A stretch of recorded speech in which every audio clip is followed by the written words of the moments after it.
இயேசுவிலே பிரியமான சகோதர சகோதரிகளே, உங்கள் எல்லோருக்கும் ஆண்டவர் ஆகிய இயேசு கிறிஸ்துவின் பெயரால் காலை வணக்கங்கள் மற்றும் வாழ்த்துக்கள். நான் உங்கள் அகஸ்டின் வேதியர். இன்று டிசம்பர் மாதம் 24ஆம் தேதி 2024ஆம் ஆண்டு. ஆண்டவரின் மடியில் 5 நிமிடங்கள். இன்றைக்கு வாசகங்கள் கோவிலை பற்றி, கோவிலை மையப்படுத்தி திருச்சபையானது நமக்கு தியானிக்க அழைக்கிறது. கோயில்னா என்ன? கடவுள் வாழுகின்ற இடம். கோயில், கோ என்றால் அரசனை குறிக்கும், இல்லம் இல்லையா? இந்த உலகத்தையே படைத்து பராமரிக்கின்ற பேரரசு நம்முடைய ஆண்டவர். அவர் வாழுகின்ற இல்லம் கோயில். அந்த ஆலயத்தை கட்ட முடியலையேன்னு இன்றைய முதல் வாசகத்தில் ஒருத்தர் வருத்தப்படுறார். தாவீது ராஜா வருத்தப்படுறாரு. நான் இவ்வளோ பெரிய மாளிகையில் இருக்கிறேனே, கேதுரு மரங்களால் ஆன இவ்வளோ பெரிய மாளிகையில் நான் சொகுசான வாழ்க்கை வாழ்கிறேனே, என்னுடைய ஆண்டவர் ஒரு சின்ன கூடாரத்தில் உடன்படிக்கை பேழை வடிவில் அவர் அந்த இடத்துல இருக்கிறாருன்னு சொல்லிட்டு வருத்தப்படுகிறார். அப்போது நாத்தான் சொல்கிறார், தாவீது அரசரை நீங்கள் என்ன நினைக்கணும் செய்யுங்க நீங்கள் என்று சொல்லிக்கிறார். இதை ஆண்டவர் பார்க்கிறார். ஆண்டவருடைய செய்தி நாத்தான் வழியாக, நாத்தான் இறைவாக்கின வழியாக தாவீது ராஜாவுக்கு கொடுக்கப்படுகிறது.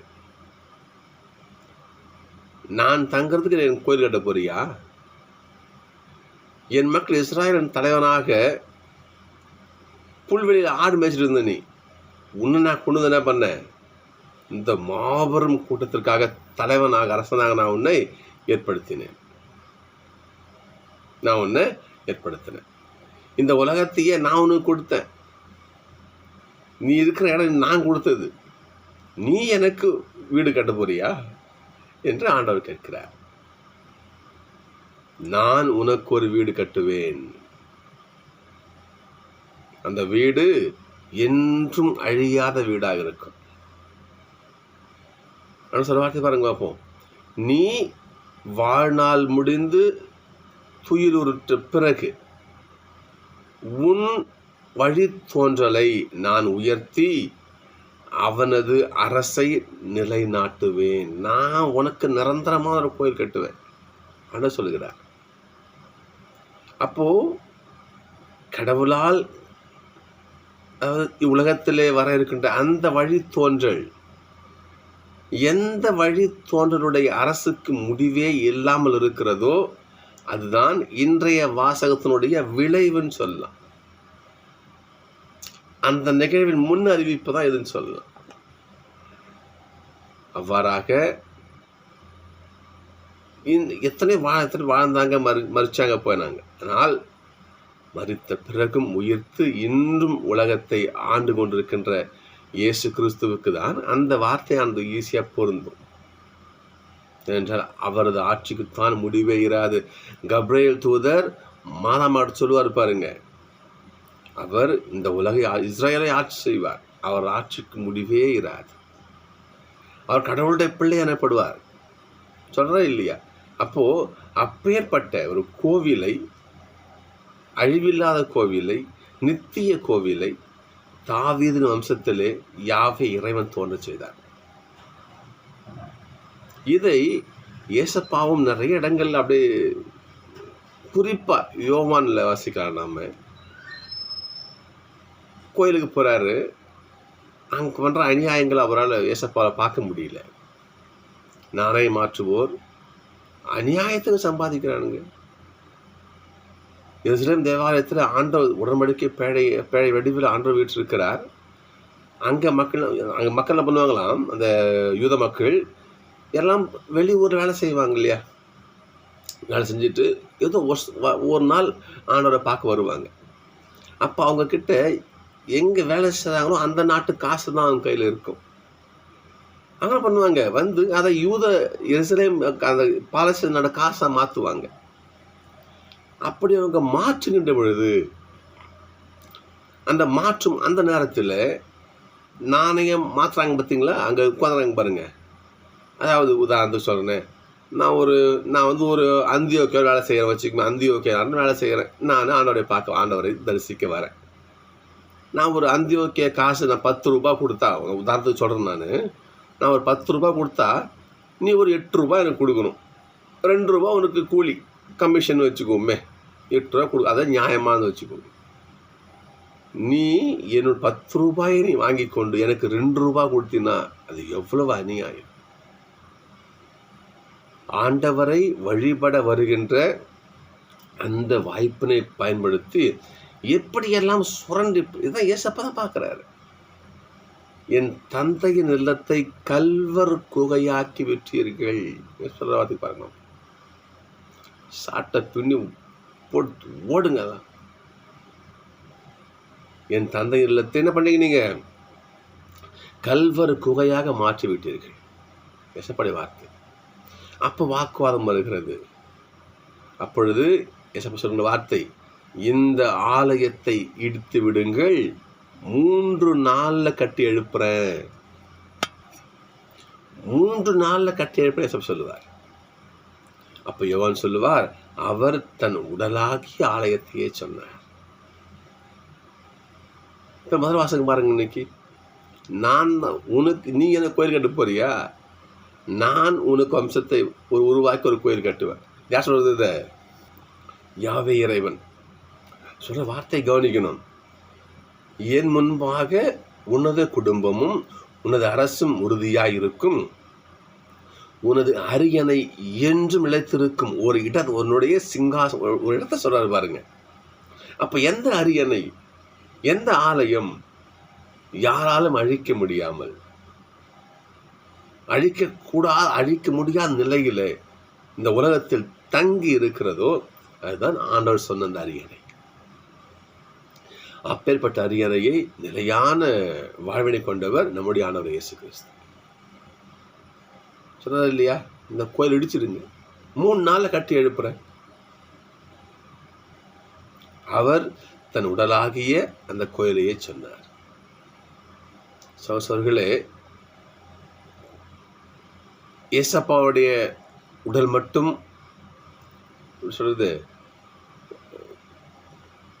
புனிதமான உடம்புன்னு அது கடவுள்னு சொல்லலாம். ஆனால் அதில் ஒன்றும் குறையாத உடல் நம்முடைய உடம்பு. அதுக்கு சொல்ல வர நான் 1 கொரிந்தியர் 3ஆம் அதிகாரம் 16ஆம் திருவசனம், நீங்கள் கடவுளுடைய கோவில் என்றும் கடவுளின் ஆவியார் உங்களில் குடியிருக்கிறார் என்றும் உங்களுக்கு தெரியாதா? கொரிந்து நகர மக்கள் பரத்தமையில் அதிகம் ஈடுபட்டு கொண்டு வாழ்ந்து வந்தார்கள்.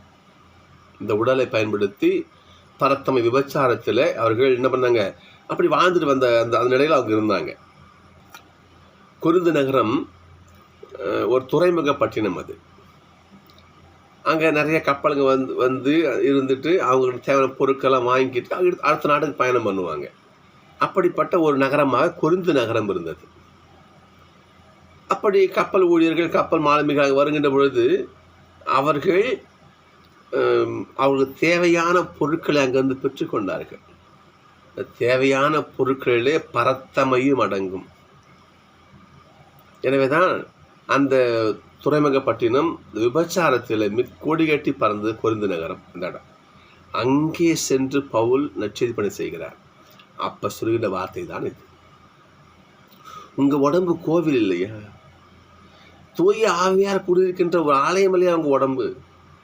இந்த உடம்பு அந்த மாதிரி நீங்க பாவத்துக்கு நீங்க கொண்டு போறீங்களே என்று தூய பவுல் சொல்கிறார். திருமாசிக்கிறேன் பாருங்க. நீங்கள் கடவுளுடைய கோவில் என்றும் கடவுளின் ஆவியார் உங்களில் குடியிருக்கார் என்றும் உங்களுக்கு தெரியாதா? ஒருவர் கடவுளின் கோவிலை அழித்தால் கடவுளும் அவரை அழித்து விடுவார். அப்போ கடவுள் இந்த உலகத்திற்கு நாம சொல்றது, இந்த உலகத்தில் வாழ நமக்கு இந்த உடம்பு இருக்குது, இது ஆண்டவர் வாழுகின்ற ஆலயம், தூய ஆவியார் வாசம் செய்கின்ற ஆலயம். இந்த உடலையும் நம்ம என்ன பண்ணணும்? பேணி பாதுகாக்கணும். சில சகோதரர்கிட்ட பேசும்போது சொல்லுவாங்க, ஏன்பா இந்த மாதிரி குடிச்சு அழிக்கிறிய, கடவுளுக்கெல்லாம் எனக்கு கணக்கு சொல்லணும், மனசில் கடவுள் இருந்தால் போதும் பிரதர் சொல்லு. எப்படி மனசில் கடவுள் இருந்தால் போதுமா, அந்த உடம்பு எப்படி அழிக்கலாமா? இது எந்த வகையில் நியாயம் இல்லையா? உட்புறத்தை உண்டாக்கியவரே வெளிப்புறத்தை உண்டாக்கினார். வெளிப்புறத்தை உண்டாக்கியவர் உட்புறத்தை உண்டாக்கி, அப்போ உள்ளும் புறம் தூய்மையை கடைபிடிக்க வேண்டும் சொல்ற பாருங்க பார்ப்போங்க. ஏனெனில் கடவுளின் கோவில் தூயது, நீங்களே அக்கோயில். நீங்க தயா கோயில். அப்போ இந்த உடல் ஆண்டவர் வாழுகின்ற ஆலயம். ஏசப்பா சொன்னாரு, எருசலேம் கோயில் என் தந்தை வாழ்கின்ற ஆலயம் இதுதான், என் தந்தை என் உள்ள வாழ்ந்துட்டு இருக்காரு. கடவுள் வாழ்கின்ற ஆலயம் உடம்பை மாத்தணுங்க. நம்ம கடவுள் என்ன பண்றாரு, திருவிழைப்பாடு வாசிக்கும், நம்ம கதவு வண்டலின்னு கதவு தட்டிட்டு இருக்காரு நம்ம உள்ளத்துல வருவதற்காக. அப்போ உள்ளத்துல இருக்கிற தீமைகளை அகற்றி ஆண்டவரை அங்கே வாசம் செய்ய நம்ம அனுமதிக்கணும். நம்ம உள்ளத்துல அவர் கொண்டு வரணும். ஆனால் இந்த பொருந்து மக்கள் என்ன பண்ணாங்க, பல பன்னிய வழிபாடுகள் இப்படி வாழ்ந்து. அப்போ இன்னொரு வார்த்தை சொல்றாரு பாருங்க. அப்போ 2 கொரிந்தியர் 16ஆம் அதிகாரம் 6ஆம் அதிகாரம் 16 வாசிக்கிற பாருங்களேன்.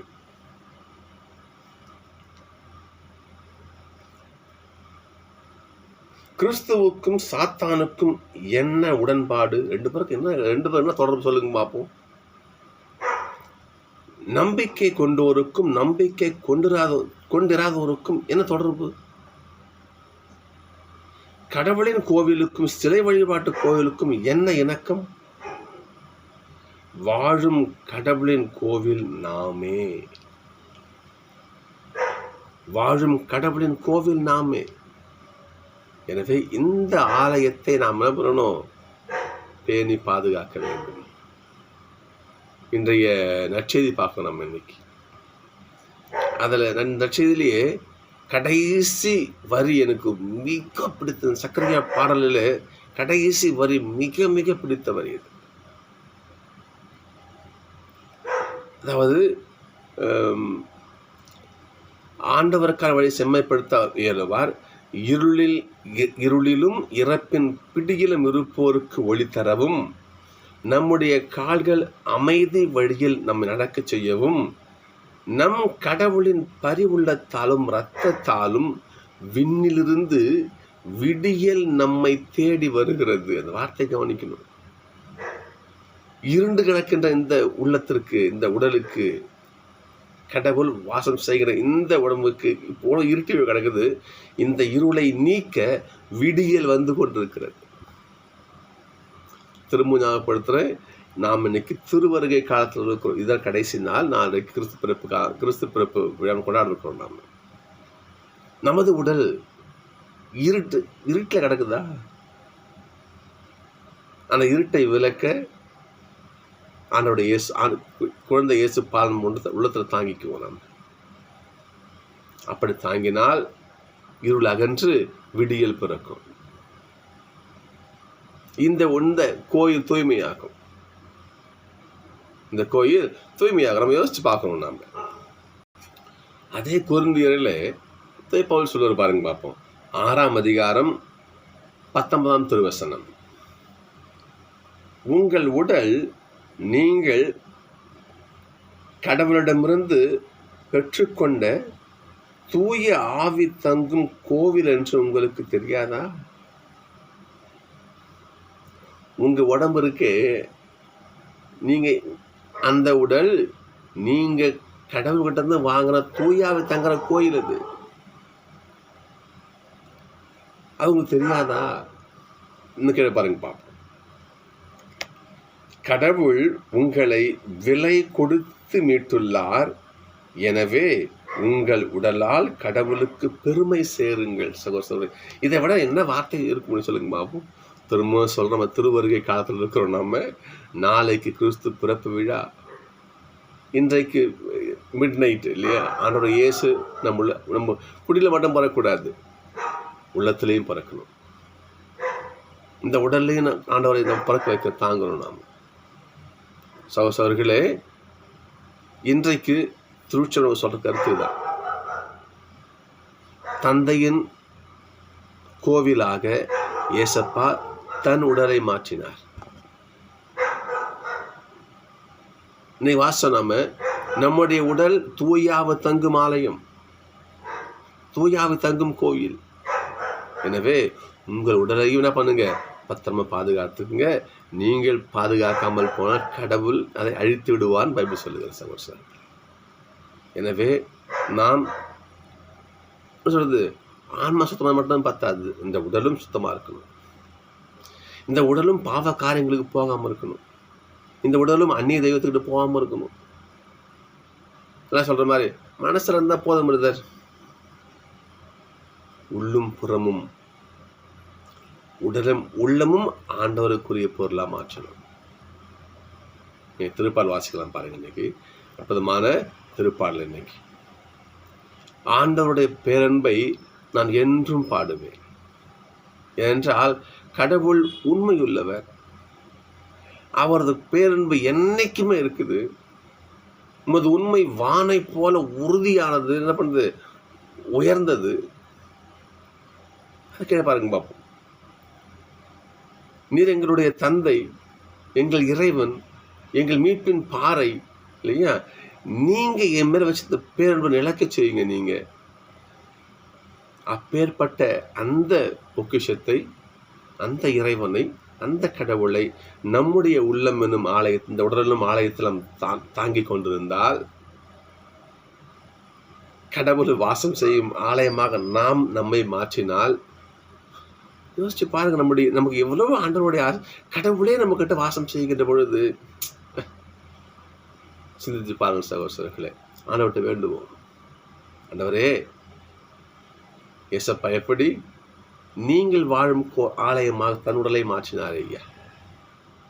எத்தனையோ புனிதர்கள், இறைவாக்கினர்கள், குலமுதுவர்கள் அனைவரும் அவங்க உடம்பால் என்ன பண்ணாங்க, உங்களை தாங்கினாங்க. அதே போல நாங்களும் இந்த விடியலாகிய உண்மை, விடியலாக அந்த இயேசு, அந்த குழந்தை இயேசு பாலனை எங்கள் உடலிலே தாங்கி எங்கள் உடலையும் ஆன்மாவையும் தூய்மைப்படுத்த எங்கள் கிருபை செய்ய நாம் வேண்டுவோம். நிச்சயமாக கடவுள் நம்முடைய உடலையும் உள்ளத்தையும் தீங்கு அனைத்திலுமிருந்தும் மீட்டெடுத்து தான் வாழும் ஆலயமாக நம்மையே அவர் மாற்றுவார். நன்றி. சந்திப்போம்.